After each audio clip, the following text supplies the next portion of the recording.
Xo'p, senga savol. Seni eng yaxshi xususiyating nimada? Mening eng yaxshi xususiyatim noto'g'ri savol berishsa, o'sha odam kim bo'lishidan qat'iy nazar yo'q deya olaman.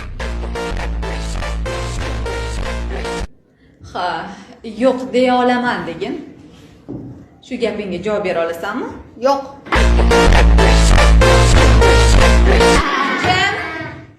Jim, nima kulguli? Tushunmadim. Maynavachchilik yig'ishtir hamma. Xo'sh, oilada nechta farzandsizlar? 4 ta o'g'ilmiz. 4 talasi ham o'g'ilmi? Yo'q, katta akam qiz. Voy betarbiya, juda aqlsiz ekansan-ku. Mayli, hech qisi yo'q. O'zim tarbiyalab olaman. Hali meni sovunimga kir yuvmabsan. Ha, senga yana bitta savol bor. Agar bitta xaltada tilla, bitta xaltada aql bo'lsa, qaysi birini tanlagan bo'larding? Albatta tillarni olaman-da.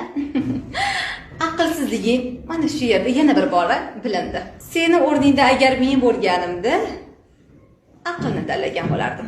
Kimda nima kam bo'lsa, o'shani oladi-da.